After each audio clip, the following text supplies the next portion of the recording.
Bismillahirrahmanirrahim. Assalamualaikum warahmatullahi wabarakatuh. Alhamdulillahirabbil alamin wassalatu wassalamu ala asyrafil anbiya'i wal mursalin wa ala alihi wa sahbihi ajma'in. Allahumma salli ala sayyidina Muhammad. Allahumma salli ala sayyidina Muhammad. Allahumma salli ala sayyidina Muhammad wa ala ali sayyidina Muhammad wa ba'du. Alhamdulillah. Pertama dan selamanya, mari sama-sama kita panjatkan rasa syukur pada Allah Subhanahu wa taala kerana pagi yang berbahagia ni kita dibangunkan, diberikan kesempatan, diberikan peluang untuk mengerjakan ketaatan kepada Allah Subhanahu wa taala dan dapat sama-sama kita duduk di hadapan kaca TV menyaksikan Tanyalah Ustaz biar tahu jangan keliru, istimewa untuk hari Isnin pembuka untuk minggu ini pada tanggal 22 Ogos 2022. Cantik tarikhnya 220822 bersamaan dengan 24 Muharram 1444 Hijrah. Kita dipertemukan, semoga berada dalam rahmat dan kasih sayang Allah Subhanahu wa taala, bertambah keberkatan, bertambah kebaikan dalam kehidupan semuanya untuk kebaikan dunia dan akhirat. Baik, untuk pagi yang mulia ini kita bakal mengupas perbincangan berkenaan dengan topik akhlak, iaitu berkenaan tentang nafsu mengatasi iman. Bagaimana kupasan dan perbincangan? Sebentar lagi kita akan bersama dengan bintang ilmuwan yang kita bawakan khas kepada penonton-penonton semua untuk kupasan yang lebih lanjut tentang nafsu dan juga iman. Baik, seperti biasa untuk pertanyaan soalan boleh pergi ke dua saluran kita. Yang pertama boleh pergi ke talian kita 1-800-881677 untuk buat panggilan, dan untuk pergi ke Facebook rasmi kita di Tanyalah Ustaz TV3 boleh bertanya di ruangan komen dan juga boleh sebarkan kepada sahabat-sahabat anda. Di situ juga ada secara langsung, mungkin bagi mereka yang tidak berkesempatan untuk melihat di kaca TV di rumah, teruskan menonton di Tanyalah Ustaz TV3. Jangan lupa tekan butang suka dan kongsi untuk sama-sama sebarkan kebaikan. Okey, jom kita teruskan tanpa membuang masa bersama dengan bintang ilmuwan yang kita bawakan kepada anda, yakni Al-Fadil Ustaz Muhammad Ervino Johari. Apa khabar Ustaz? Alhamdulillah, sihat berkhair. Selamat datang ke studio. Terima kasih kembali. Alhamdulillah. Lama tidak bersua, hari ini kembali bertemu untuk perbincangan Tanyalah Ustaz. Ustaz, bila ada orang sebut berkenaan dengan nafsu ni, dia kata nafsu ni tak boleh ada dalam diri kita, dia kata. Sebab saya pernah terbaca di dalam satu ruangan komen, katanya bila perbincangan tentang nafsu, dia kata kita ni tak boleh ada nafsu, dia kata suka pada dunia, minat pada dunia ni tak boleh, dia kata. Jadi untuk memperbetulkan selaku pembukaan awal kita ni Ustaz, betulkan sedikit persepsi masyarakat ni yang nafsu ni bukannya yang jahat itu saja. Sebenarnya dia ada yang baik, yang jahat, yang perlu ada dan yang perlu dihindarkan Ustaz. Sedikit untuk pembukaan, silakan. Terima kasih pada Da'i Azrin. Bismillahirrahmanirrahim. Assalamualaikum warahmatullahi wabarakatuh. Waalaikumsalam. Alhamdulillah, thumma alhamdulillah, thumma alhamdulillahi wa kafa. Wassalatu wassalamu ala rasulihil Mustafa Sayyidina Muhammad wa ala alihi wa sahbihi ajma'in.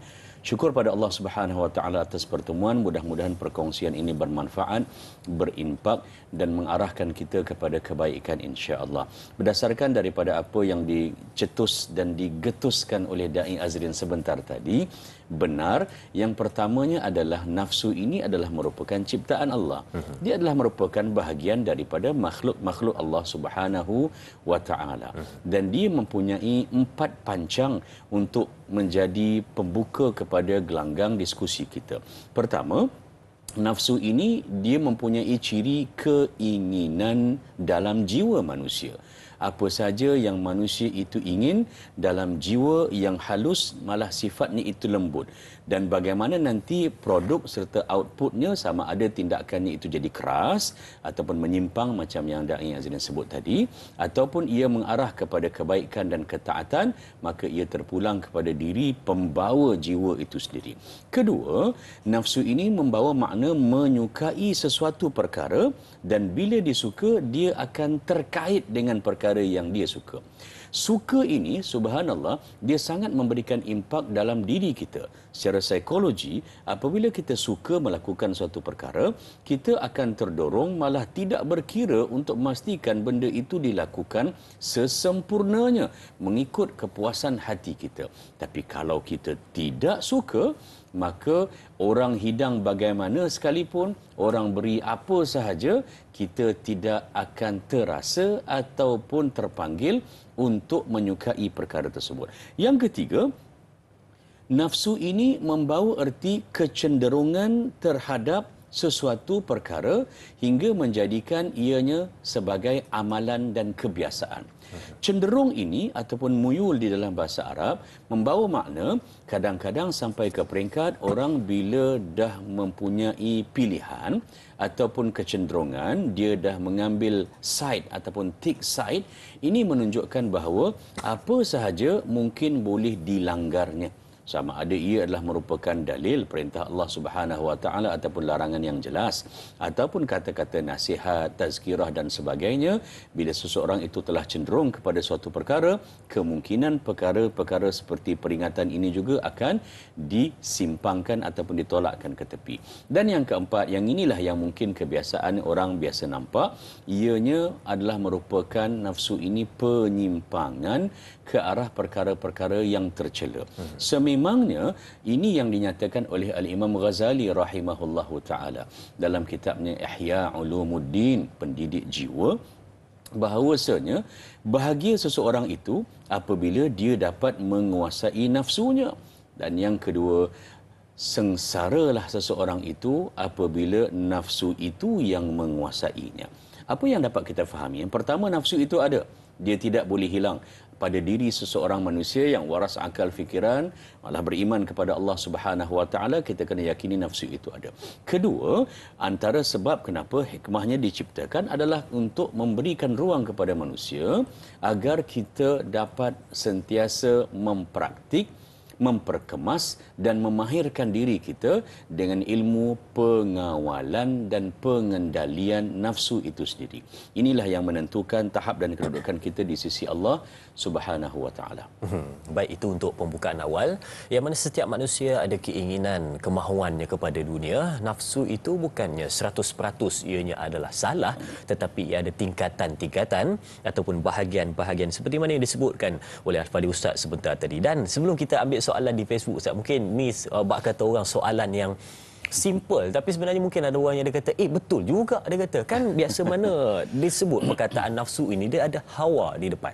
Biasanya kita akan sebut hawa nafsu. Sebenarnya hawa yang di depan itu sebenarnya merujuk kepada apa, Ustaz? Baik. Mungkin boleh sedikit. Soalan yang sangat cantik, subhanallah. Bahasa Arab yang dimelayukan, kita dah ambil, pinjam bahasa tu, kita tak pulang-pulang balik dah.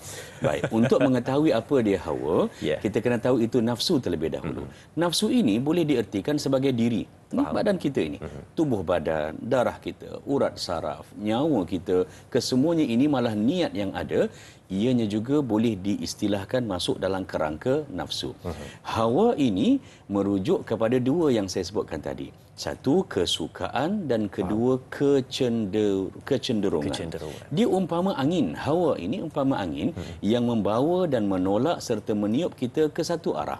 Lantas kalau kita jadi umpama lalang, ditolak ke kanan, kita ke kanan, ke kiri, kita ke kiri. Namun hawa ini adalah merupakan kesukaan dan kecenderungan manusia.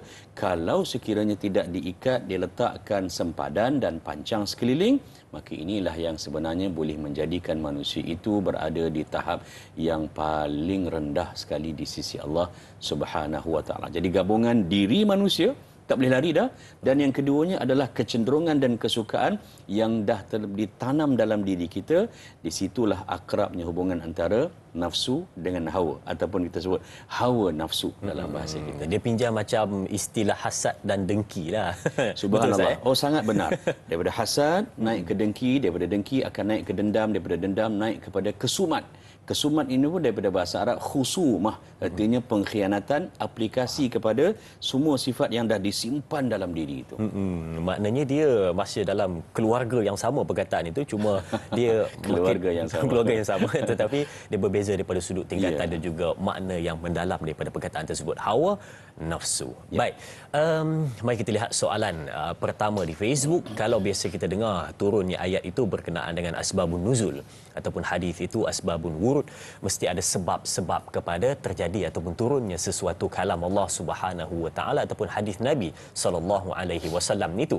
Dan setiap sesuatu kita mahukan tahu apa asal usulnya, begitu juga dengan nafsu. Baik, kita lihat soalan pertama dari sahabat kita di Facebook, Awa Musma. Katanya, Assalamualaikum Ustaz, Rasulullah sallallahu alaihi wasallam bersabda, tidaklah beriman salah seorang di antara kalian sampailah ia menundukkan hawa nafsunya untuk tunduk pada ajaran yang aku bawa. Imam An-Nawawi. Baik, katanya, Ustaz, boleh ceritakan sedikit tentang asal usul bagaimana Allah menciptakan satu makhluk yang namanya nafsu? Terima kasih kepada sahabat kita Awa Musma atas soalan yang ditanyakan, asal usul nafsu. Silakan. Terima kasih kepada Da'i Azrin. Terima kasih kepada yang bertanya, soalan yang baik. Subhanallah, yang dituliskan ataupun ditanya di awal itu adalah merupakan terjemahan kepada hadis sahih baginda Rasulullah sallallahu alaihi wasallam yang berbunyi, la yu'minu ahadukum hatta yakuna hawahu taba'an lima ji'tu bihi. Yang bermaksud tidak sempurna iman di kalangan seseorang daripada kamu sehinggalah ia dapat memastikan tolakan, dorongan hawa nafsunya itu mengikut seperti mana apa yang aku, iaitu baginda Rasulullah sallallahu alaihi wasallam ajarkan.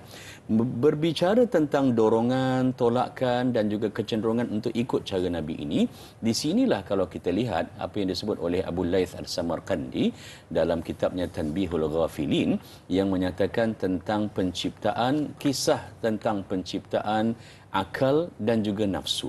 Dan kedua-duanya ini adalah makhluk Allah yang Allah cipta jauh sebelum daripada manusia itu diciptakan. Dan menunjukkan rasionalnya mengapa manusia itu diberikan akal, kerana akal ini mudah untuk mengikut, mentaati apa yang dinyatakan oleh Allah Subhanahu wa taala. Sedangkan nafsu ini bila mula-mula ianya dicipta, sememangnya antara karakter dan kriteria yang ditunjukkan dalam kisah ini adalah kedegilan. Dan yang keduanya iaitu sifat keakuan. Degil ini dia sukar untuk mendengar ataupun menerima, meraihkan dan mempertimbangkan pandangan daripada pihak yang lain. Dalam konteks penciptaan nafsu ini, ia berkonfrontasi dengan Allah Subhanahu wa taala dengan menyatakan, engkau adalah engkau, aku adalah aku. Ini menunjukkan sifat keakuan itu bila digabungkan dengan kedegilan, maka inilah yang sebenarnya disebut sebagai jihad kepada kita sebagai umat Islam untuk kita mengendalikan. Tidak mustahil, namun dia memerlukan satu usaha berterusan yang sangat besar. Tapi dalam masa yang sama, bila usaha itu dapat disantuni sebaiknya, kemanisan, keseronokan, kelazatan beribadah itu akan dapat dihasilkan. Lantas, ianya dicipta awal sebelum daripada manusia, ia sebahagian daripada makhluk Allah, tetapi telah pun diberikan dan ditunjukkan karakternya berdasarkan kepada sifat kedegilan dan keakuannya. Degil dan keakuan, itu yang ada pada nafsu sebenarnya, yang mana kadang-kadang ada di antara kita pada hari ini yang tidak sedar sebenarnya kita dikawal oleh nafsu yang tidak baik, tetapi semuanya dianggap biasa kerana itulah kehidupan katanya terkait dengan dunia. Baik, sebentar lagi kita akan berbicara lagi berkenaan dengan lebih lanjut berkenaan dengan nafsu dan mengatasi iman. Sebentar lagi kita akan kongsikan. Berehat seketika, kembali selepas ini.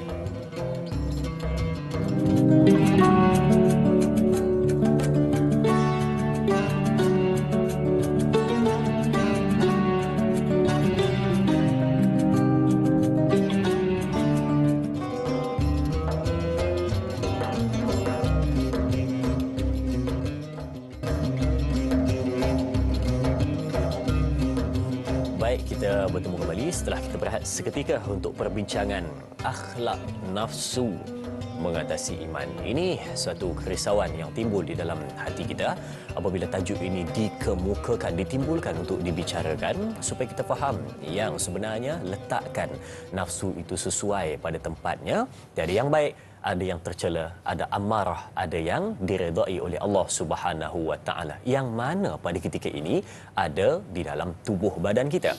Itu yang kita patut perhatikan. Kerana itu perbincangan kita bawakan untuk tunjukkan kepada anda nafsu.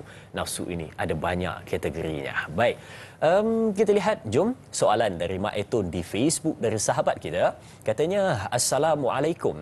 Manusia sebaik-baik ciptaan. Soalan saya, Adakah disebabkan manusia diciptakan dengan nafsu, manusia diangkat oleh Allah Subhanahu wa taala sebaik-baik ciptaan berbanding malaikat yang sebahagiannya hanya beribadat dan bertasbih memuji Allah Subhanahu wa taala? Mohon pandangan Ustaz. Terima kasih. Terima kasih juga Mak Aitun atas soalan yang ditanyakan. Silakan Ustaz.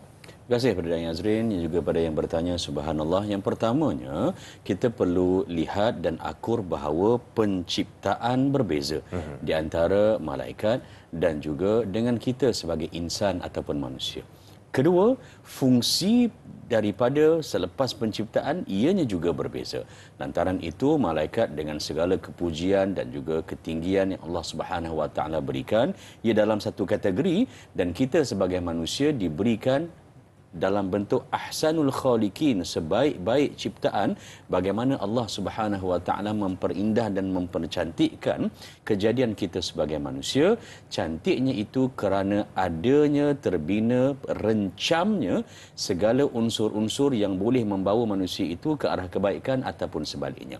Lalu mengapa ini dipanggil sebagai hebat? Pertama, kerana di sinilah datangnya kuasa dan juga kecenderungan pilihan. Kita sebagai manusia, lumrahnya apabila kita dapat sesuatu yang kita sendiri pilih, maka itu akan jadi lebih dekat dalam diri kita berbanding dengan sesuatu benda yang orang berikan dan kita tidak diberikan sebarang ruang untuk memilih. Makan contohnya, bila kita dihidangkan dengan hidangan secara buffet ataupun buffet lah, kita akan pilih dan kuasa kita di situ untuk mengambil menu ataupun lauk juadah yang dekat dengan diri kita. Tetapi kalau sekiranya ia secara seated arrangement ataupun diberikan makan itu secara ala carte kepada kita, maka nak ataupun tidak, suka ataupun tidak, kita kena berusaha untuk menyukai ataupun mempunyai hubungan dengan makanan yang diberikan. Kerana itulah manusia ini berbeza dengan para malaikat yang tidak diberikan nafsu.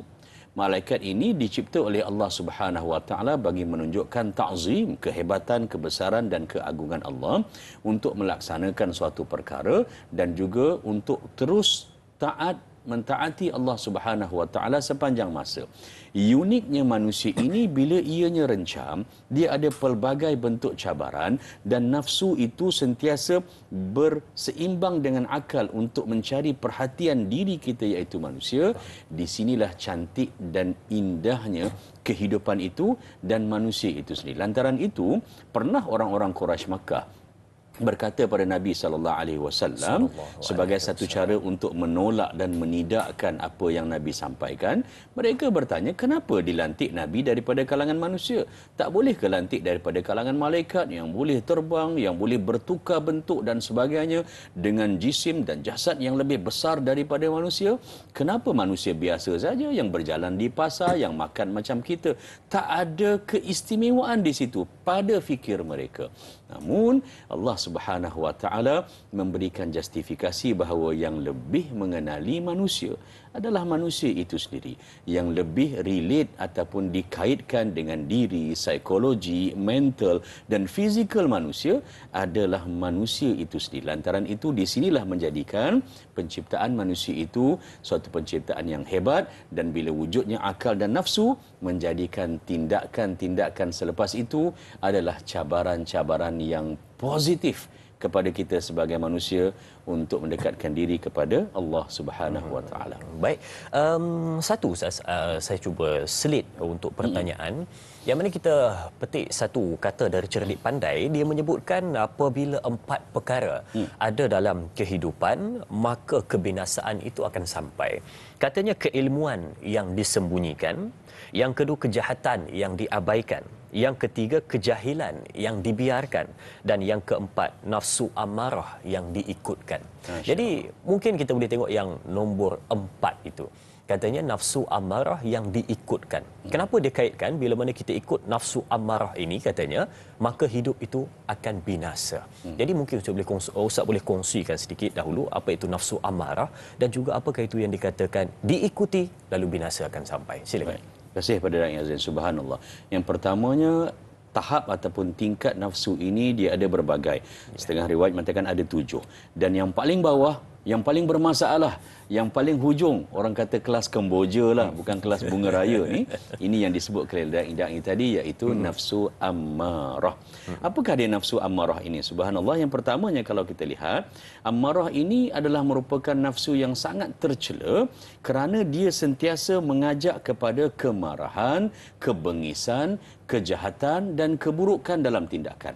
Lalu apa-apa yang terfikir, terancang ataupun tersemat dalam diri ataupun yang kita lakukan yang mewakili keempat-empat ini, yang buruk, yang teruk ataupun yang bengis, yang marah dan sebagainya, ini adalah merupakan nafsu ammarah.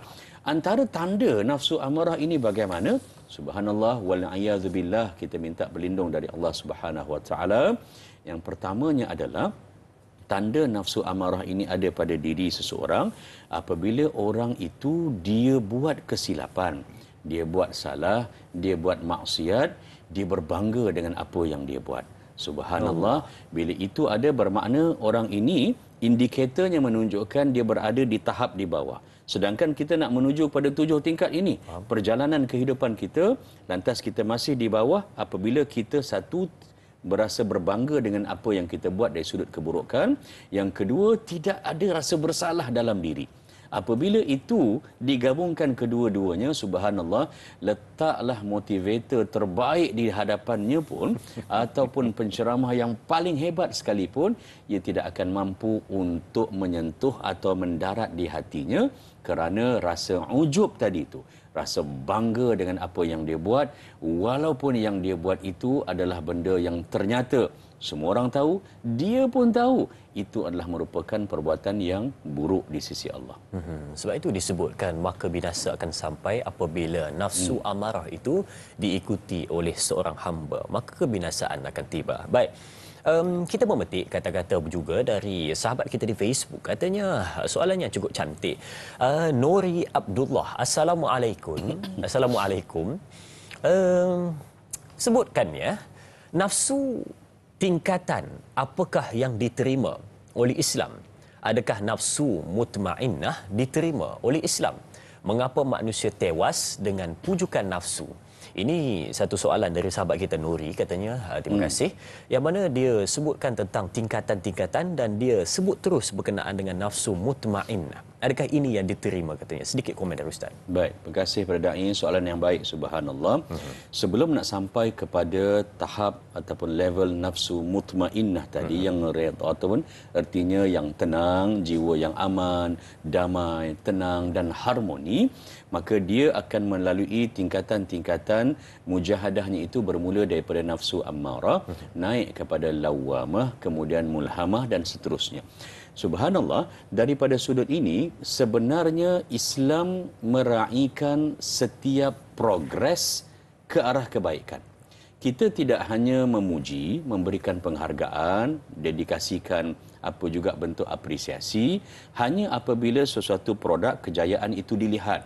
Bagi murid yang berada di tahun 1 nak sampai ke tahun 6, tingkatan 1 nak sampai tingkatan 5, kita tidak seharusnya hanya sekadar memberikan pujian dan ganjaran apabila berada di peringkat tingkatan 5, SPM dan sebagainya.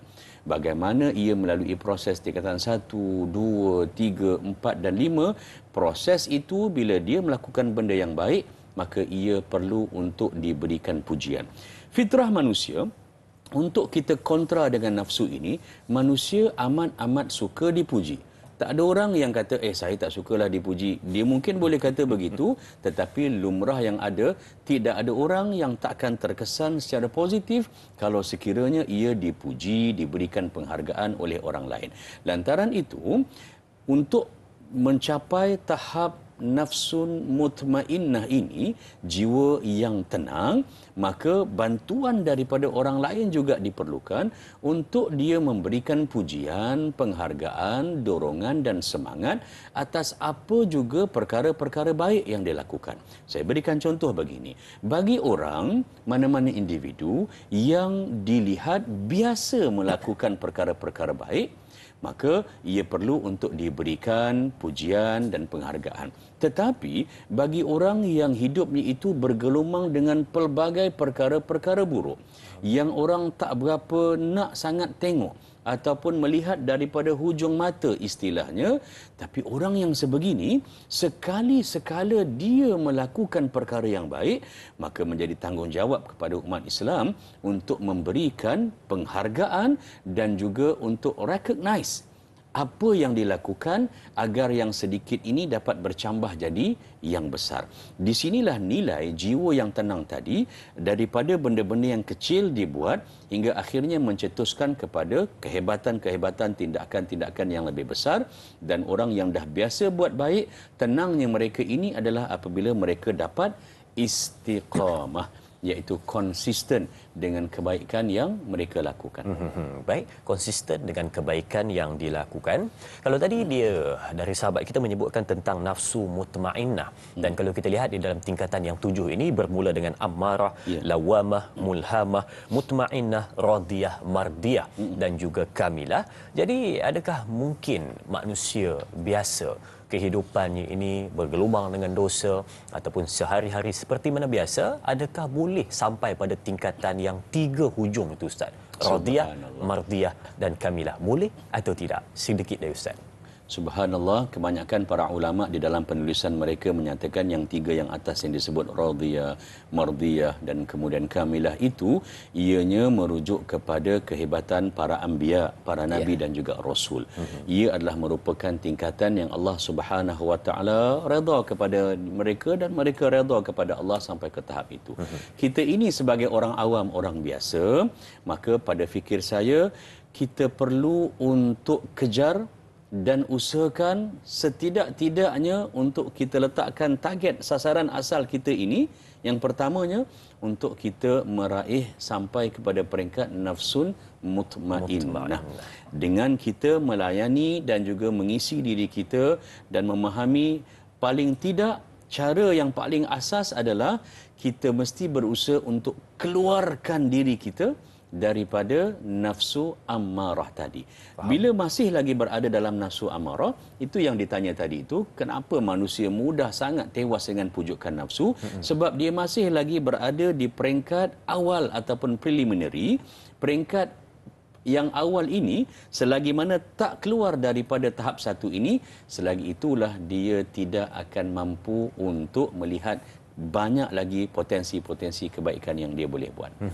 Baik, itu kefahamannya. Jadi itu yang disebutkan 7 sebentar tadi. Yang 3 yang paling atas itu adalah tingkatan yang sangat-sangat tinggi di sisi agama. Baik, kita berehat seketika. Kembali selepas ini bersama Tanyalah Ustaz. Biar tahu jangan keliru, jangan ke mana-mana.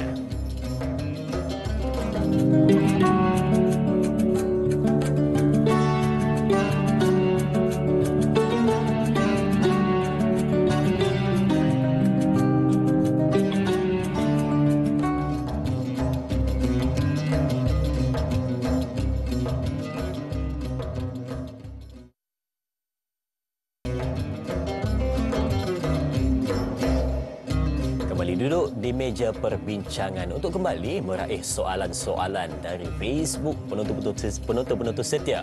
Tanyalah Ustaz, biar tahu jangan keliru, keluarga besar yang sentiasa meraihkan majlis ilmu di pagi hari. Walaupun banyak kerja ataupun tugasan yang nak dilaksanakan, tapi tetap meluangkan masa untuk memberikan sedikit ruang kepada diri kita mempelajari ilmu-ilmu agama. Baik.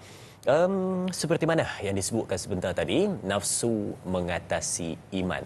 Tajuk ini ada kaitannya dengan persoalan yang ingin diajukan, kena dengan perbincangan. Baik, katanya dari sahabat kita Aisyah Ica. Assalamualaikum Ustaz, pertanyaan saya. Iman seseorang ada kalanya naik dan ada ketikanya turun. Bagaimana pula dengan nafsu? Adakah nafsu juga mempunyai fasa turun naik seperti iman? Adakah ketika nafsu menguasai diri, iman akan terus menyusut? Mohon pencerahan Ustaz. Terima kasih. Terima kasih sahabat kita Aisyah Ica atas soalan yang ditanyakan. Bagaimana iman turun naik? Adakah nafsu juga turun naik? Silakan Ustaz. Terima kasih Da'i, soalan yang baik. Subhanallah, benar. Apabila nafsu itu berada melebihi ataupun mengatasi, maka iman itu secara langsungnya akan menyusut ataupun akan berkurang. Ya. Cuma untuk iman ini memang ada istilah kita gunakan, al-iman yazid wa yanqus. Iman itu akan bertambah juga mungkin berkurang. Namun untuk nafsu ini lebih sesuai untuk kita katakan nafsu itu kadang-kadang membawa kita untuk buat benda yang baik, sebab nafsu itu tidak semuanya benda yang tidak baik. Betul. Dan nafsu itu juga kadang-kadang membawa kita untuk perlakuan-perlakuan yang buruk. Mengapa ini berlaku? Pertama, kerana konsep nafsu ini Allah Subhanahu Wa Taala nyatakan, kita boleh rujuk dalam surah Ar-Ra'd pada ayat yang ke-11, innallaha la yughayyiru ma bi innallaha la yughayyiru ma biqaumin hatta yughayyiru ma bi anfusihim, yang bermaksud Allah tidak akan ubah diri seseorang ataupun sesuatu kaum, individu dan juga kongregasi, melainkan kalau individu itu sendiri ataupun kaum itu sendiri mengambil langkah yang pertama untuk berubah. Dan perubahan ini adalah merupakan peperangan di antara nafsu dan juga iman, ataupun nafsu yang mendorong ke arah perkara-perkara yang baik serta nafsu yang cenderung dan suka pada benda-benda yang buruk. Lantas perubahan itu mesti bermula dengan diri sendiri, sama ada ianya naik ataupun ianya kurang. Dia tidak boleh dua-dua menang. Antara iman ataupun nafsu, salah satu akan tertewas dalam mana-mana keadaan. Yang keduanya, kalau kita perhatikan dalam surah Asy-Syams, Allah Subhanahu Wa Taala menyatakan pada ayat yang ke-8, fa'alhamaha fujuraha wa taqwaha. Subhanallah, yang bermaksud Allah mengilhamkan kepada jiwa itu dua jalan. Sama ada nak pilih jalan yang fasik ataupun jalan ketakwaan kepada Allah Subhanahu Wa Taala. Sekali lagi kuasa pilihan itu ada pada manusia.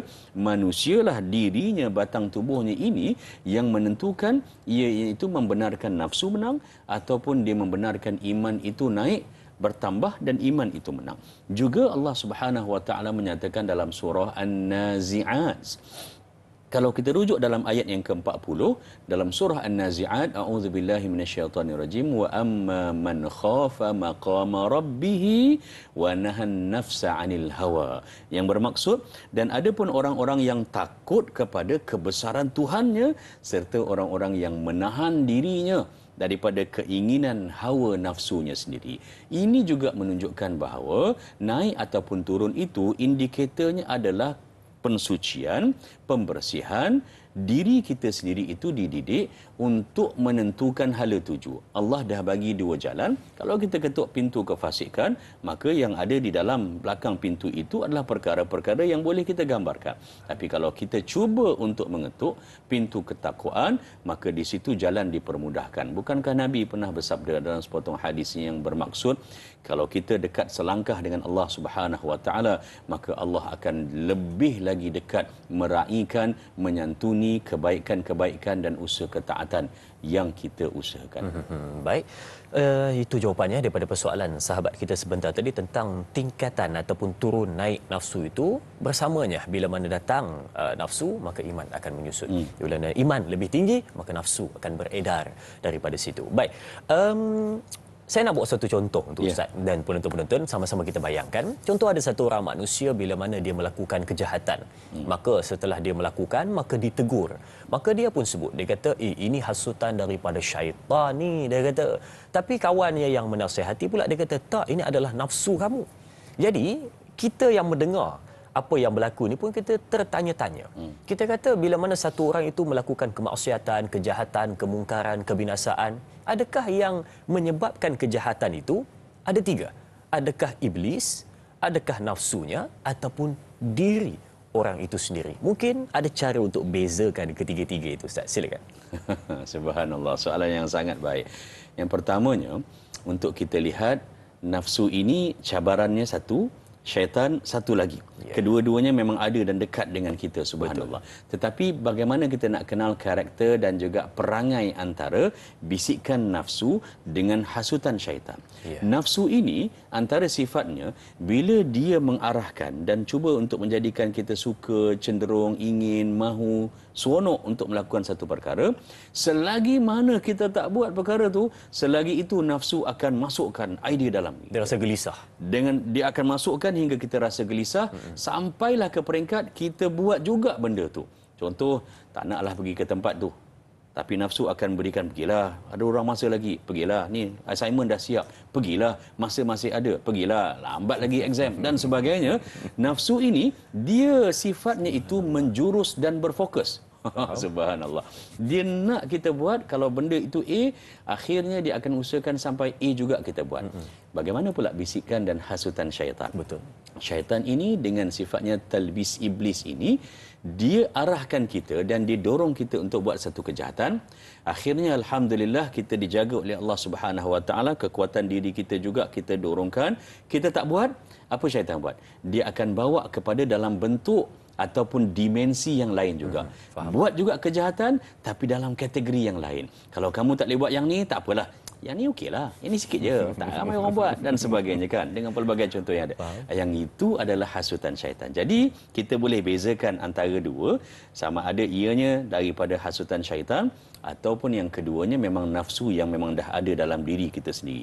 Sebab itulah kalau dalam bulan Ramadan, bila dikata syaitan itu dibelenggu, iblis diikat dan sebagainya, manusia masih lagi ramai yang terdorong untuk melakukan perkara-perkara buruk. Mengapa? Kerana nafsu yang ada dalam dirinya. Wallahu a'lam. Iblis dibelenggu tetapi nafsu dalam diri itu tidak dibelenggu. Tapi daripada pencerah Ustaz sebentar tadi, saya belajar satu benda yang kita boleh belajar daripada nafsu, iaitu committed. Konsisten, very committed. determined. Ya, betul. Apa pun yang berlaku, dia tetap nak juga melaksanakan benda tersebut. Itu mungkin daripada sudut pandang baik lah, buat kata orang pandang baik, yang kita boleh belajar sesuatu, iaitu committed dan konsisten dalam melakukan sesuatu perkara. Baik. Kita lihat soalan seterusnya dari sahabat kita di Facebook, Tuan Muhammad Faizal bin Ahmad. Katanya, Assalamualaikum. 2 sebab ramai ke neraka, iaitu mulut dan kemaluan. Boleh Ustaz kaitkan dua anggota ini dengan tajuk yang dibincangkan pada pagi ini? Mulut dan kemaluan dikaitkan dengan nafsu yang mengatasi iman. Terima kasih sahabat kita Tuan Muhammad Faizal bin Ahmad. Silakan Ustaz. Subhanallah, terima kasih Da'i. Soalan yang menakutkan sebenarnya dan mendebarkan, tapi soalan yang sangat cantik. Daripada Abi Hurairah radhiyallahu an, dalam sepotong hadis sahih, beliau menyatakan bahawa baginda Rasulullah sallallahu alaihi wasallam satu hari pernah ditanya berkaitan tentang kenapa ramai orang dimasukkan dan dianugerahkan ke dalam syurga Allah Subhanahu wa taala. Maka jawab Nabi, taqwallah wa husnul khuluq. Dua ini yang menjadi sebab manusia ramai Allah berikan kehebatan dapat masuk dalam syurga, pengakhiran yang terbaik. Pertamanya adalah sifat takwa kepada Allah Subhanahu wa taala. Takut kepada Allah, takut yang menjadikan kita lebih mendekati Allah, bukan menjauhi Allah Subhanahu wa taala. Yang keduanya adalah husnul khuluq, iaitu kepribadian, akhlak, tingkah laku, tata cara. Kedua-duanya ini daripada al-jawarih, anggota badan kita yang zahir ini, daripada kepala sampailah hujung kaki, dan juga akhlak yang ada dalam diri, penjagaan hati, perasaan, sifat, pemikiran, lintasan niat dan sebagainya. Husnul khuluq, peribadi yang baik, ini masuk ke dalam syurga. Kemudian kata Abu Hurairah radhiyallahu an, wa su'ila min akthari ma yudkhilun nas an-nar. Dan ditanya pada Nabi sallallahu alaihi wasallam, apa sebab ramai juga di kalangan manusia yang dicampakkan ke dalam api neraka pada hari akhirat, pengakhiran yang buruk.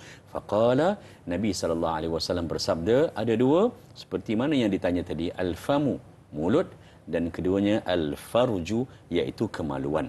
Dua perkara ini, hadis ini merupakan hadis sahih.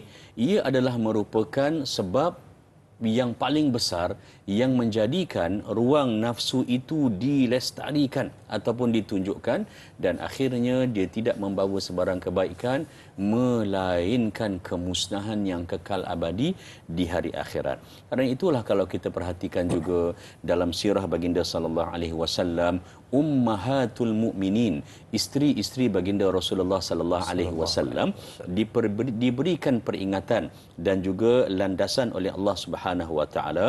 Kalau kita rujuk dalam surah Al-Ahzab, lihat seawal ayat yang kedua, ya nisa'an nabi, wahai isteri-isteri Nabi, ummahatul mukminin, lastunna ka ahadin minan nisa, kamu wahai ummahatul mukminin tidak sama, kamu punya kedudukan lebih teristimewa berbanding dengan wanita-wanita yang lain. Ini taqaitunna, kalau sekiranya kamu bertakwa kepada Allah, fala takhda'na bil qawli, Dengan mulut ini bila kamu berkomunikasi dan berbicara sebagai seorang wanita, jangan dimanjakan secara, dalam istilahnya adalah kita manjakan atau kita lunakkan semata-mata untuk mendapatkan perhatian orang. Faham. Dalam bentuk yang menjadikan orang mungkin jadi suka, orang mungkin jadi tergoda dan sebagainya. Ia datang daripada mana? Daripada komunikasi lisan ini ataupun mulut ini. Fayatma'u alladhi fi qalbihi maradun. Kalau ada wanita yang buat begitu, cakap dengan nada yang manja, yang orang kata istilahnya menggoda, maka orang-orang yang hatinya itu telah sedia sakit, orang-orang yang sebegini akan mempunyai keinginan untuk melakukan perkara-perkara yang tidak baik. Wa qulna qawlan ma'rufa. Allah tekankan lagi, dan bila kamu berkata, wahai isteri-isteri Nabi, berkatalah dengan perkataan-perkataan yang ma'ruf, yang baik. Lantas benarlah bahawa daripada dua-dua saluran ini adalah merupakan saluran yang biasanya ditunjukkan nafsu yang mengarahkan kepada perkara-perkara buruk. Dan lebih malang lagi, yang buruk ini kalau tidak kita bertaubat, maka keburukan yang lebih kekal abadi menanti. Maknanya dua anggota tadi adalah dua anggota yang utama ataupun kritikal, menyebabkan satu orang manusia itu dihadapkan di mahkamah Allah Subhanahu Wa Taala di dalam api neraka. Baik, kita bertemu lagi selepas ini. Kita berehat seketika, kembali untuk perbincangan seterusnya bersama Tanyalah Ustaz, biar tahu jangan keliru. Berehat seketika.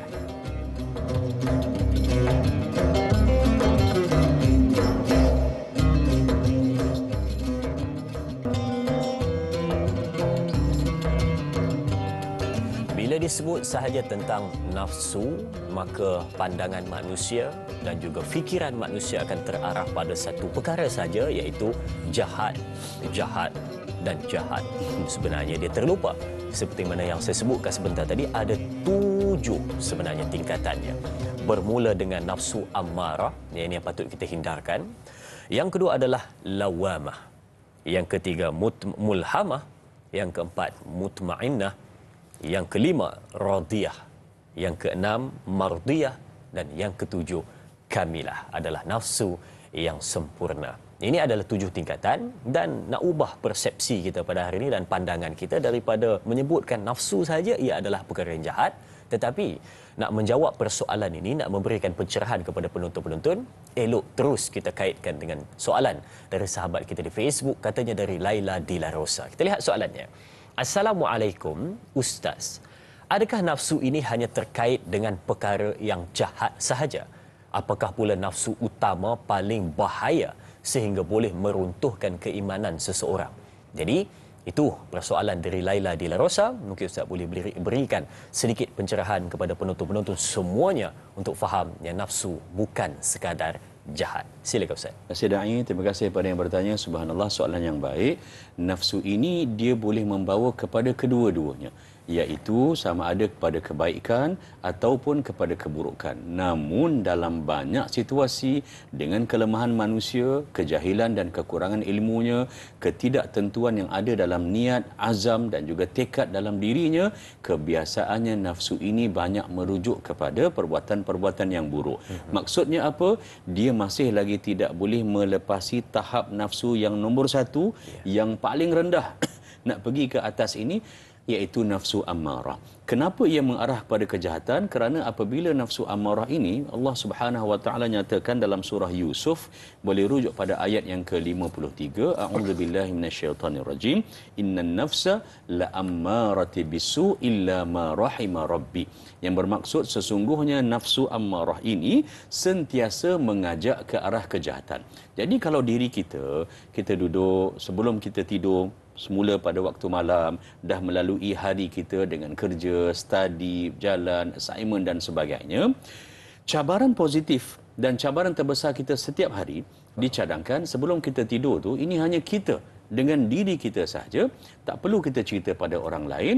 Maka kita cuba untuk buat muhasabahkan diri, kita nilai diri kita sendiri.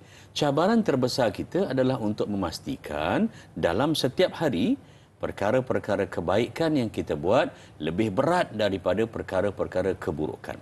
kepada perkara-perkara yang berupa ketaatan, dia lebih banyak daripada perkara kemaksiatan. Kita ini manusia, kita tidak maksum, kita buat silap, kadang-kadang kesilapan tu kita ulang lagi dan sebagainya. Kita bertaubat, kita buat lagi, kita bertaubat dan seterusnya. Itu adalah merupakan proses manusia untuk keluar daripada tingkat nafsu ammarah ini. Namun dalam masa yang sama, kalaulah kita boleh lihat dan rujuk, okey, alhamdulillah, tadi aku buat apa pagi, tengah hari aku buat apa, petang dan sebagainya. Ini kita sendiri yang menilai dan hanya dengan Allah Subhanahu Wa Taala. Kalau hari itu hari yang di mana kita rasa kebaikan kita lebih daripada keburukan, alhamdulillah kita berjaya. Dan inilah yang kita harapkan pada setiap hari agar sentiasa kebaikan ini membawa kepada keburukan. Maksudnya adalah nafsu ini boleh sahaja membawa kepada peningkatan iman, nafsu juga boleh membawa manusia kepada keruntuhan iman itu sendiri. Sebab itu Ustaz sebutkan tadi, nafsu itu adalah keinginan, kecenderungan untuk melaksanakan sesuatu perkara. Benar. Yang mana baik ataupun buruk. Maka itulah dia beza di antara keduanya, baik ataupun buruk, tetapi sama daripada sudut keinginan dan kecenderungan melaksanakan sesuatu perkara. Baik, sidang penonton, kita ada pemanggil di talian. Assalamualaikum. Waalaikumsalam warahmatullahi wabarakatuh. Da'i Azrin dan Ustaz Muhammad Efino Johari. Saya Omar Abdul Majid dari Felda Cini Timur 3, Pekan Fahang.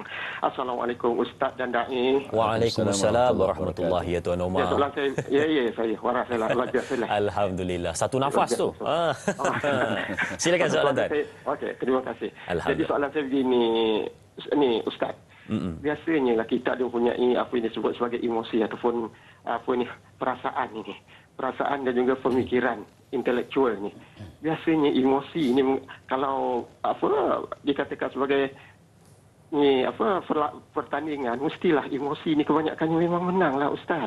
Pasal emosi ni memang perasaan kita ni cukup payah untuk kita mengawalnya. Jadi intelektual ni biasanya kalah lah. Biasanya intelektual ni, pemikiran ni disabitkan dengan iman lah ni Ustaz. Jadi apakah kaedah terbaik, soalan saya, apakah kaedah terbaik untuk kita supaya bukannya nafsu mengawal iman, tapi biar iman itu mengawal hawa nafsu kita? Kerana apa? Emosi itu biasanya ini, kalau emosi biasa disabitkan dengan nafsu lah ni Ustaz, dan intelektual ini dikira sebagai iman lah, supaya biarlah iman mengawal nafsu, bukan nafsu mengawal iman. Bagaimana kaedah terbaik untuk kita mendapat perkara yang macam ini Ustaz? Itu soalan saya Ustaz dan Da'i. Terima kasih banyak Ustaz dan Da'i. Assalamualaikum. Waalaikumsalam warahmatullahi. Terima kasih Tuan Omar Abdul Majid untuk soalan yang diajukan. Bagaimana nak jadikan iman yang mengawal nafsu, bukanlah nafsu yang mengawal iman? Sedikit dari Ustaz, silakan. Ustaz Da'i, terima kasih kepada Tuan Haji atas pertanyaan, soalan yang baik, subhanallah. Kita memaklumi bahawa iman ini ianya mempunyai 3 elemen ataupun unsur besar yang perlu saling bersinergi dan juga saling berkomunikasi. Pertamanya apa yang ada pada diri kita. Intelek, akal fikiran, akal fikir kita ini dan juga akal budi hati kita ini perlu mempunyai keyakinan dan juga keinginan. Dan kemudiannya ia tidak cukup dengan itu, iman ini perlu untuk disebut ataupun dimanifestasikan. Kebiasaannya menerusi perkataan apa yang kita fikirkan, apa yang kita i'tikad dan yakinkan. Dan sebut saja itu mudah. Yang terbaiknya adalah digandingkan dengan yang ketiga, untuk memastikan iman ini sentiasa menguasai diri, iaitulah dengan dipertontonkan, dibuktikan dengan amalan-amalan daripada anggota badan. Kalau ini dapat kita lakukan, insya-Allah iman akan sentiasa dapat bukan saja mengawal emosi dan nafsu, tetapi membawa kita untuk patah balik, untuk U-turn semula kalau sekiranya kita tersilap langkah ataupun tersasar dalam pelaksanaan diri kita. Lantas, kalaulah sekiranya ini dapat kita lestarikan, kita akan jadi begini. Masa kita untuk buat benda-benda yang tidak baik ataupun perkara-perkara yang boleh mendatangkan dosa, dia akan menjadi semakin kurang, semakin nipis, semakin sempit. Kenapa? Kerana iman dan juga amalan-amalan kebaikan telah mendominasi. Lantas pesan saya kepada diri saya dan juga kepada semua, yang pertamanya adalah pada perkara-perkara kebaikan kita kena dekatkan diri. Walaupun pada permulaan mungkin kita rasa berat, kita tak suka, kita tak minat, paksalah diri secara positif untuk melakukan perkara kebaikan agar ia dapat mengisi masa, dijadikan kebiasaan dan insya-Allah akan konsisten dan tekal dalam amalan. Itu caranya. Baik. Tadi kita sebutkan nafsu itu kecenderungan dan keinginan untuk melaksanakan sesuatu perkara. Ada di antara kita yang dia ini dah dapat cara untuk mengawal nafsu, menjadikan iman mengatasi nafsu, maka dia ni seronok di dalam beribadat, sampaikan nafsunya untuk beribadat ataupun melaksanakan perkara baik itu sangat-sangat tinggi. Kita kaitkan dengan satu kisah yang berlaku pada satu orang sahabat Nabi SAW, yang mana dia ini beribadatnya sampaikan berlebihan. Lalu isterinya mengadu kepada baginda Nabi SAW, maka ditegur ia oleh Nabi SAW tentang beribadat tetapi ada batasnya, berbuat kebaikan tetapi ada hadnya. Jangan sampai mengabaikan keluarga, mengabaikan kesihatan. Dan ada yang menyebutkan sahabat ini sembahyang malam tetapi tak nak tidur, kerana nak menghidupkan malam, sangat-sangatlah terkesan dengan seronoknya menghidupkan malam. Nafsu nak beribadat malam itu sudah pun sangat-sangat tinggi. Tetapi kenapa ditegur oleh baginda Nabi SAW? Bukankah baik, bukankah sangat-sangat bagus apabila sangat-sangat seronok dalam beribadat? Tetapi persoalan sekali lagi saya timbulkan, kenapa Nabi SAW tegur sahabat tersebut? Mungkin Ustaz ada jawapannya. Silakan. Terima kasih pada Da'i. Subhanallah, soalan yang sangat baik. Yang pertamanya adalah kerana konsep ibadah itu sendiri. Ibadah tidak hanya terhad berdasarkan kepada lokasi ataupun tempat. Ibadah juga sifatnya itu bukan hanya ada satu dua jenis semata-mata. Ianya tidak hanya terhad kepada yang fardu ataupun yang nawafil nafilah. Ibadah ini adalah seluruh kehidupan kita. Dalam Al-Quranul Karim, surah Al-Hijr, ayat yang ke-99, wa'bud rabbaka hatta ya'tiyakal yaqin. Hendaklah kamu beribadah, sembahlah Tuhanmu iaitu Allah Subhanahu wa taala sehingga sampai kepada keyakinan, dan keyakinan ini ditafsirkan dengan bermakna kematian ataupun ajal. Artinya sepanjang usia kehidupan itu ianya adalah merupakan ibadah dan ia tidak hanya terhad. Kedua adalah kerana kita ini memiliki hak. Orang memberikan hak kepada kita, di bawah kita juga ada hak-hak orang lain yang kita kena tunaikan. Kerana itu pengurusan masa dan juga tempat serta ibadah dan amalan yang dilaksanakan, ianya itu perlu mempunyai had dan batasan. Keseronokan beribadah ini dalam apa juga bentuk, kalau lisan dengan zikir, selawat, wirid, doa dan sebagainya, kalau tangan dengan kita infak, kita sedekah, kita bantu orang, dengan akal fikiran kita memberikan buah fikiran, idea, pandangan dan sebagainya. Semuanya ini hanya adalah merupakan satu saluran-saluran yang Allah Subhanahu wa taala berikan untuk kita beribadah. Antaran itu kita perlu untuk dalam masa yang sama memberikan hak juga kepada yang lain. Ini yang disebutkan oleh Imam Ghazali juga dalam penulisannya, ada hak untuk kita beri kepada Allah Subhanahu wa taala, hak yang untuk kita berikan kepada diri kita sendiri dan hak kepada sosio masyarakat, ahli keluarga, saudara mara dan masyarakat seterusnya. Kerana tiga-tiga elemen ini kita akan berada di banyak tempat, semuanya ini adalah juga merupakan ibadah kepada Allah. Ibadah bukan hanya sekadar yang disebutkan tadi, yang mana kita lihat dalam kehidupan seharian kita yang tertumpu kepada yang utama, tetapi kehidupannya seluruhnya adalah ibadat. Dan yang paling penting adalah kita kena tahu yang nafsu ini ia cenderung melaksanakan perkara baik dan buruk, dan terletak kepada kita di mana kita nak letakkan, adakah terjurus kepada kebaikan ataupun kepada kemungkaran. Baik, sidang penonton Tanyalah Ustaz kita berakhir di sini dahulu di TV3, sambungan 30 minit di TV9. Teruskan menonton Tanyalah Ustaz, biar tahu jangan keliru.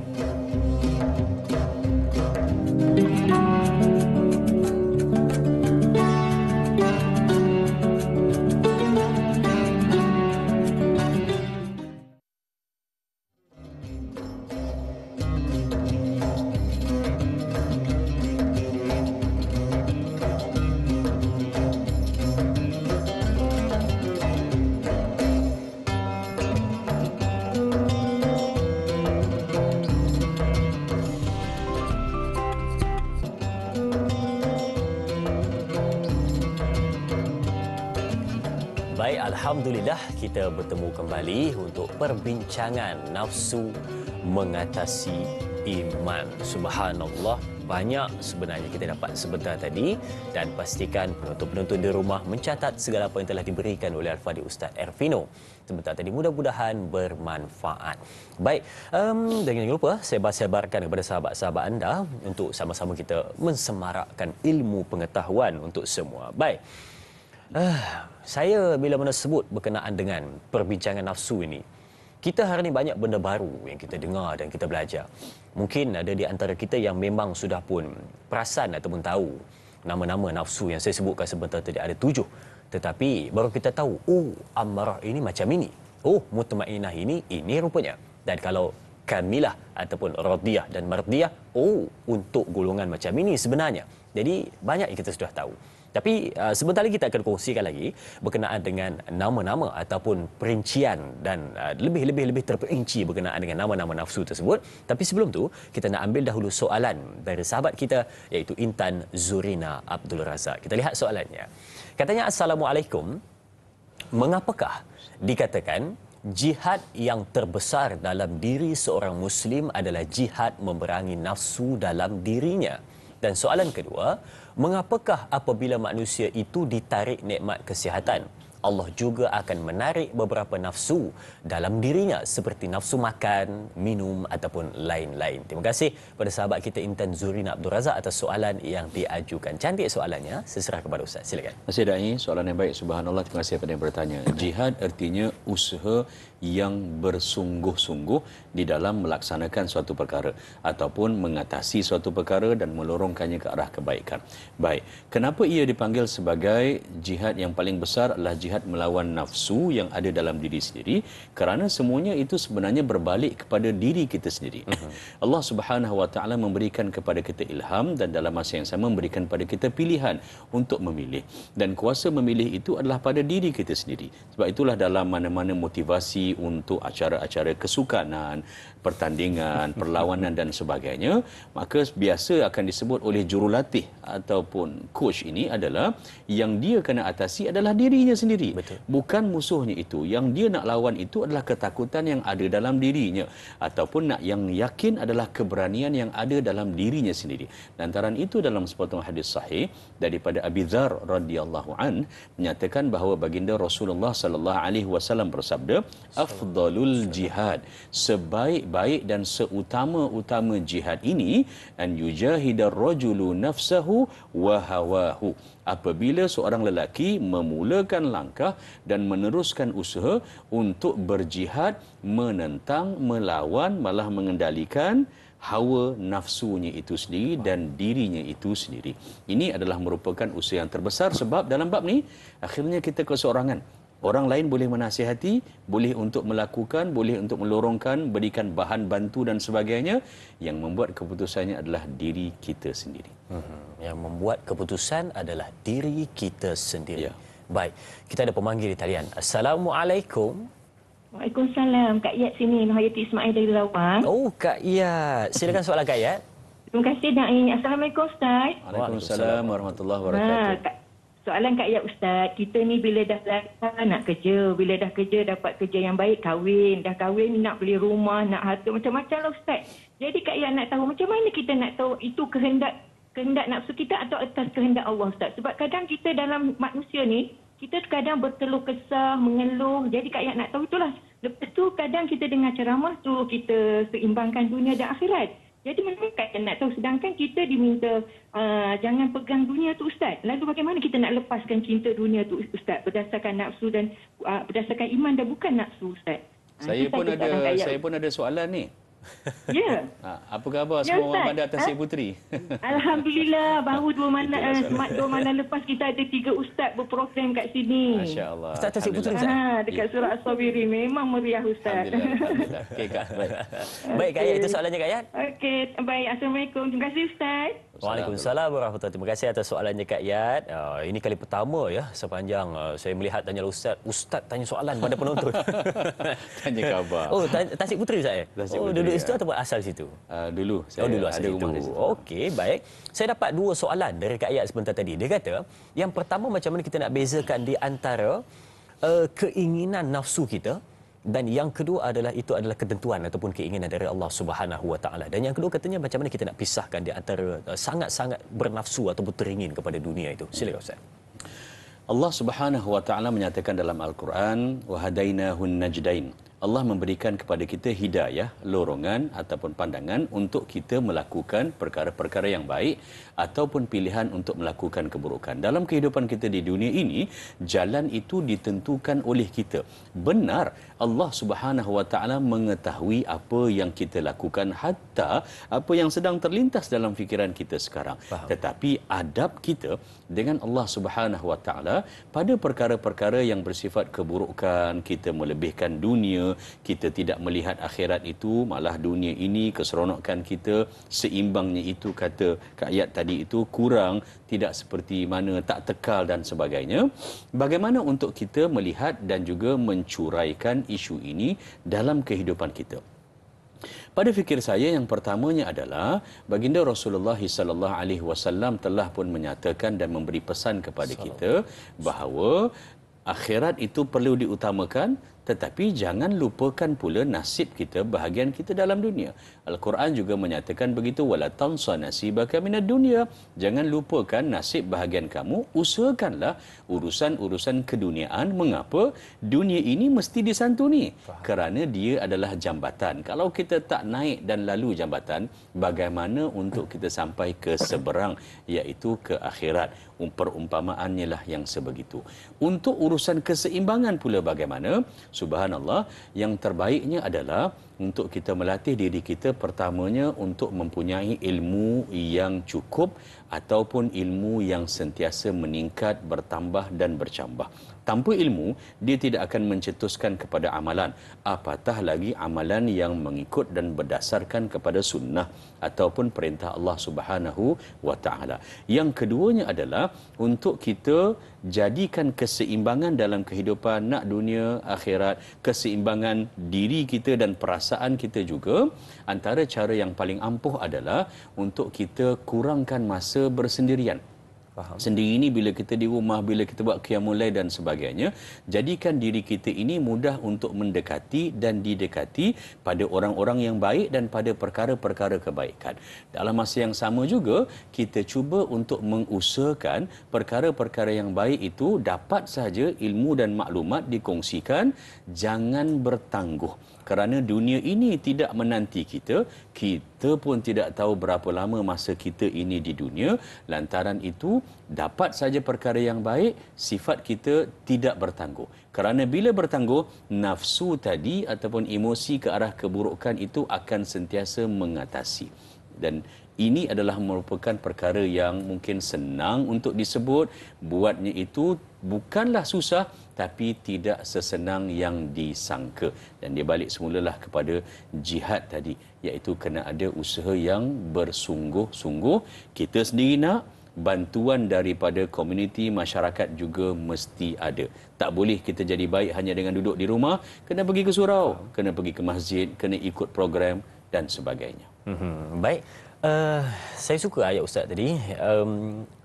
Jangan lupakan dunia, tetapi jangan pula lupa nasib kamu.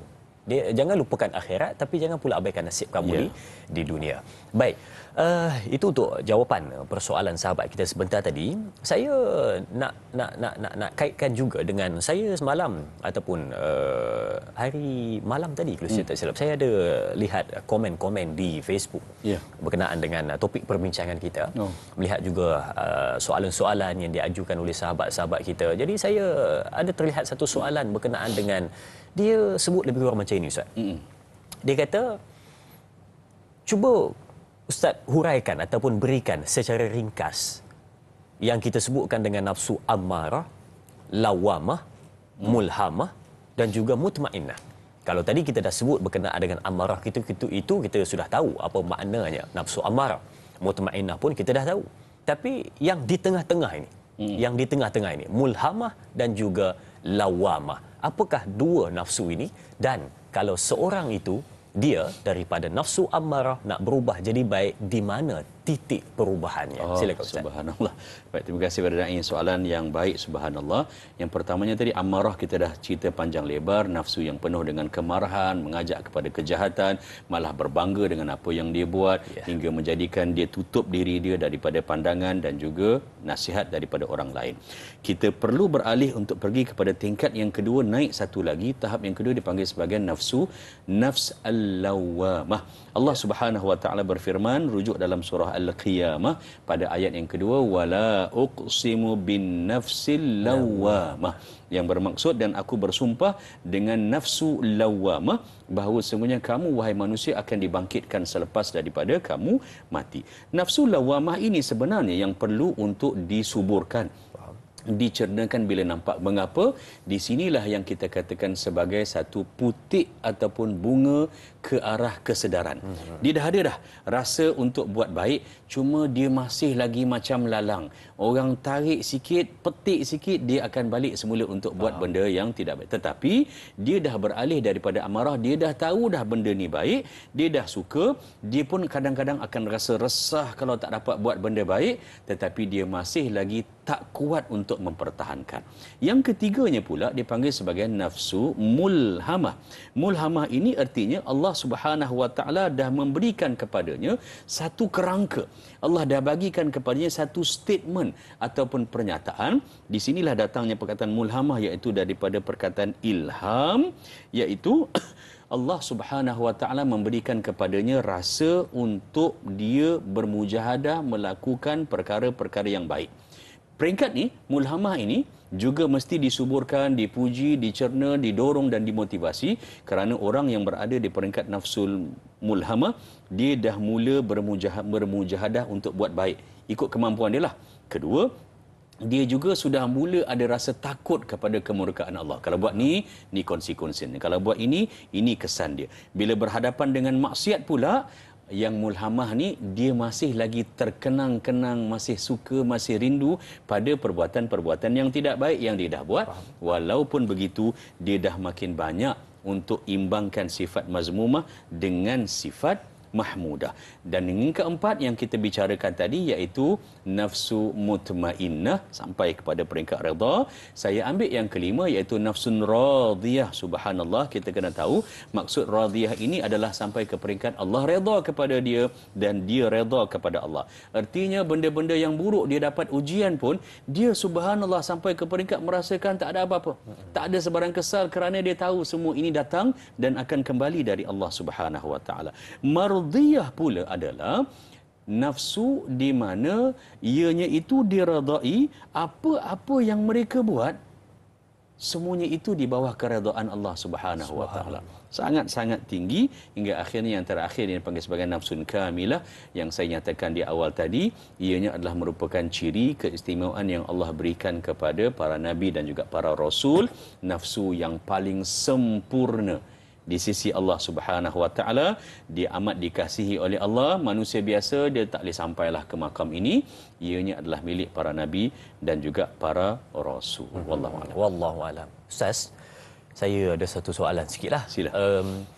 Nabi ajar pada kita kalau nak minta syurga, mintalah syurga Firdaus yang paling tinggi. Walaupun tahu tak layak, tapi mintalah yang paling tinggi.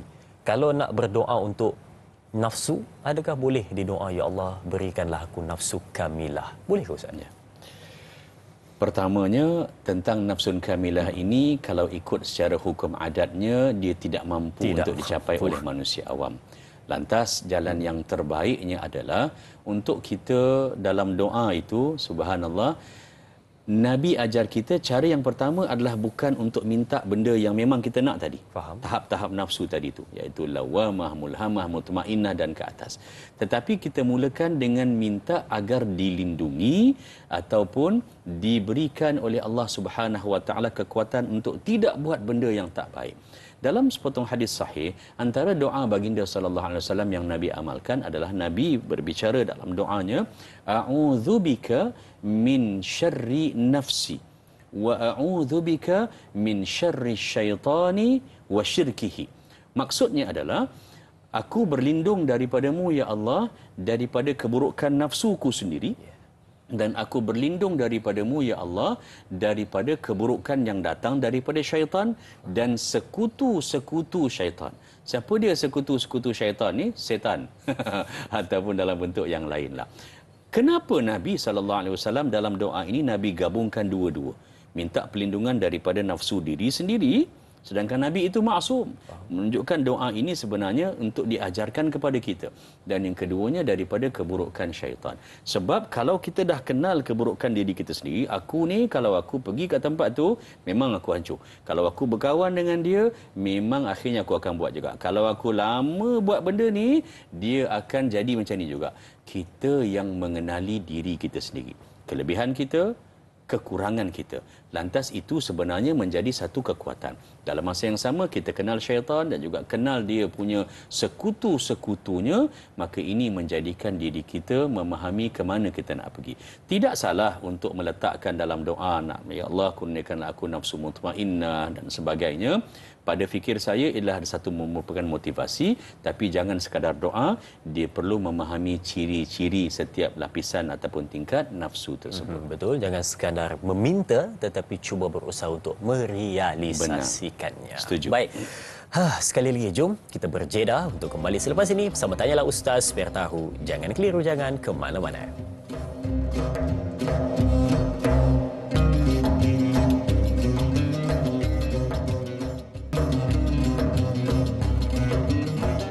Baik, kembali kita teruskan perbincangan pada pagi ini ya untuk ambil soalan-soalan pencerahan tentang nafsu mengatasi iman. Baik, jadi kita faham nafsu itu adalah kecenderungan dan keinginan untuk melakukan sesuatu perkara, dan yang paling penting sekali adalah kena tahu mestilah dibawa ke jalan yang baik, keinginan yang baik, lebih-lebih lagi dalam sudut perkara ibadat dan perkara agama. Baik, soalan seterusnya dari sahabat kita Sahziatul Sidik. Kita lihat soalannya. Assalamualaikum.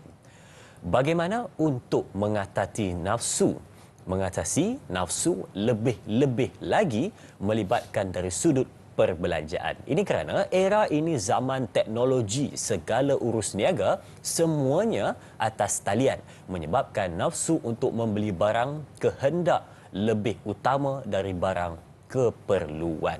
Betul juga. Baik, terima kasih diucapkan kepada sahabat kita Sahziatul Sidik atas soalan yang diajukan. Nafsu dalam perbelanjaan. Sedikit dari Ustaz, silakan. Terima kasih pada Da'i, terima kasih juga pada yang bertanya. Subhanallah, soalan yang baik. Yang pertamanya, cara untuk mengatasi ataupun membendung perbelanjaan adalah keperluan.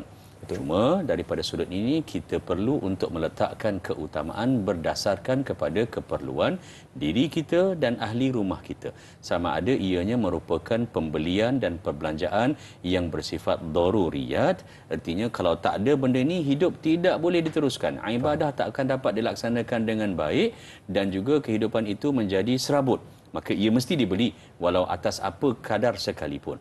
Yang keduanya turun bawah sikit yang dipanggil sebagai hajiat, artinya keperluan-keperluan. Benda ini memang perlu, tapi minggu ni tak perlu kot, jadi tak perlulah untuk kita. Bulan ni tak payahlah kot, mungkin bulan 12 nanti, mungkin tahun depan nanti. Dia perlu, tetapi keperluan itu mungkin ikut masa ataupun keadaan, itu boleh diimbangkan. Dan yang ketiga, yang inilah yang biasa jadi masalah, dipanggil sebagai tahsiniyat, aksesori. Aksesori ini datang daripada mana? Dia orang putih bagi tahu kan, dia panggil beauty itu from the eyes of the beholder. Mata kita nampak cantik, cantiklah. Kerana itu dalam bab gadget ataupun zaman teknologi ini segalanya boleh dibeli di hujung jari, malah di hujung mata. Kalaulah sekiranya benda itu adalah merupakan benda yang bersifat tahsiniyat, artinya yang bersifat aksesori, kalau tak ada pun tidak langsung mencacatkan rutin kehidupan harian kita, tidak langsung mengurangkan hubungan komunikasi kita bersama suami, isteri, anak-anak dan sebagainya, bahagia tetap biasa sahaja, maka kurangkan ataupun tutup ruang itu. Artinya kalau mata tu kurangkanlah daripada melihat kepada tawaran-tawaran yang kita sebenarnya tidak perlukan. Memang hebat, tapi bukan itu yang ada dalam keperluan kita. Kalau itu perlu ditutup dahulu, tapi kalau tak tutup, kita layan juga, kita bagi ruang. Dia umpama air dengan empangan tu, kalau kita buka juga air akan terus mengalir. Betul. Tapi kalau kita tutup, maka air itu walaupun ia kuat, dia contain, dia boleh tahan. Kita ni jiwa rasa memang kuat nak beli ni, Tetapi bila adanya had, dah tahu mana batasan, insya-Allah perbelanjaan juga akan dapat dikawal. Allah Subhanahu Wa Taala berfirman secara ringkas, rujuk dalam surah Saba ayat yang ke-39. Wa ma anfaqtum min syai' fahuwa yukhlifuh wa huwa khairur raziqin. Ini satu lagi cara untuk mengelakkan perbelanjaan yang tidak diperlukan sebenarnya, perbelanjaan yang berlebihan. Allah kata apa-apa yang kamu nafkahkan kepada arah jalan kebaikan, Allah akan ganti dan dialah sebaik-baik pemberi rezeki. Jadi terasa saya nak beli benda ni, ia hanyalah merupakan aksesori, bawa-bawalah pergi sedekah, bawa-bawalah pergi wakaf, bawa-bawalah pergi infak dan sebagainya. Kita channelkan benda itu pada cara yang lain. Belanja juga, tapi belanja yang Allah akan ganti balik yang kita keluarkan. Dah bawa pergi sedekah menyesal pula katanya. Aduh, itu boleh terkait dengan nafsu amarah atau membenci kepada kebaikan. Baik. Dan tadi pun Ustaz sebut bezakan di antara keperluan dan kemahuan, itu pun salah satu daripada aspek yang penting untuk kita timbang tara dalam kehidupan untuk mengawal perbelanjaan yang berlebihan, nafsu ketika mana berbelanja. Dan soalan seterusnya juga di Facebook dari sahabat kita Jai katanya, Assalamualaikum.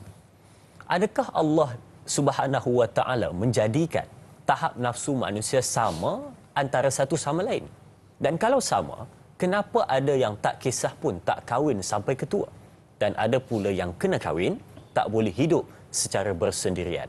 Adakah bernafsu pada kaum sejenis itu fitrah katanya? Atau bagaimana Ustaz? Mohon pencerahan. Terima kasih. Terima kasih sahabat kita Jai atas soalan yang diajukan. Cantik soalannya dan mengetuk jiwa. Silakan Ustaz. Terima kasih pada Da'i.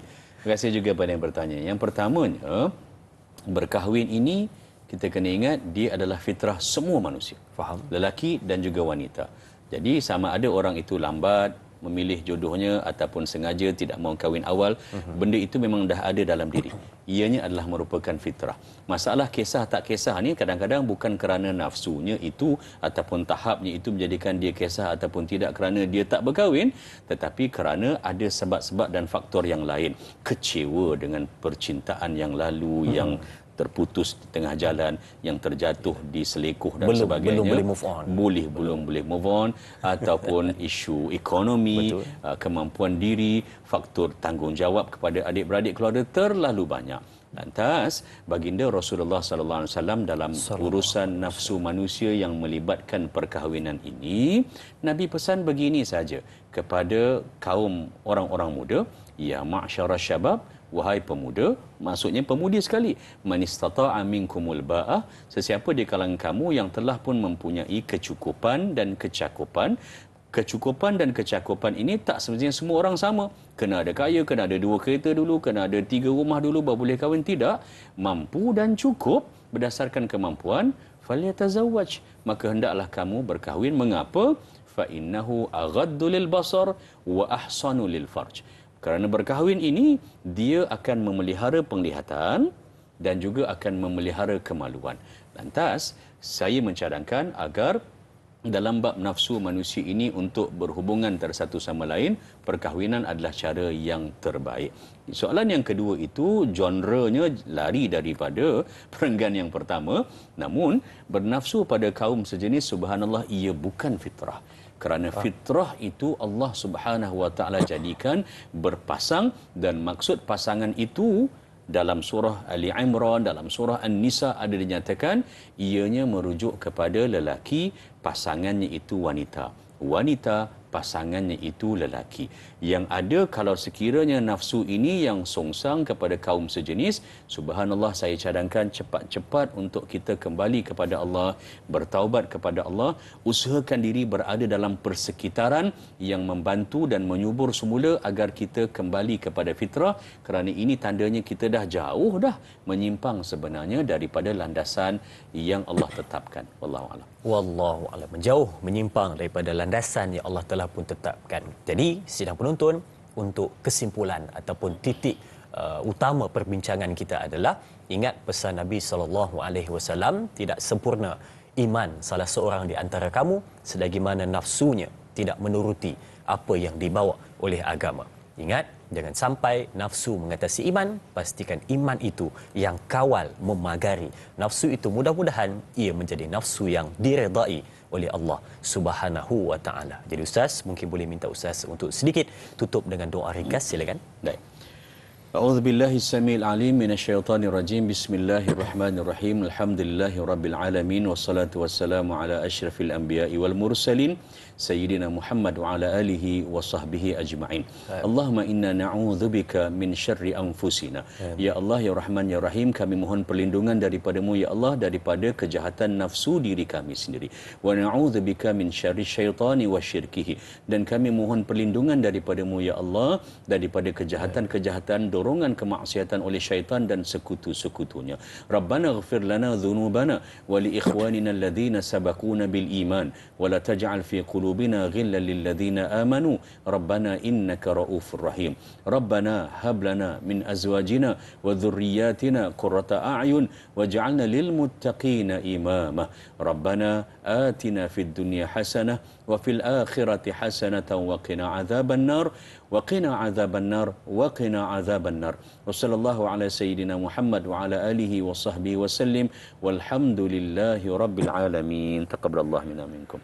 Amin amin ya rabbal alamin. Terima kasih diucapkan kepada Al-Fadhil Ustaz. Terima kasih diucapkan kepada semua penonton. Jangan lupa esok bersama dengan moderator Da'i Luqman dan bintang ilmuwan Ustaz Ahmad Fuad Mukhtar dengan topik perbincangan pengajian hadis, iaitu hadis 40 Imam An-Nawawi berkenaan dengan Allah Subhanahu wa taala haramkan zalim. Terima kasih, dan kita tutup dengan tasbih kafarah dan suratul As.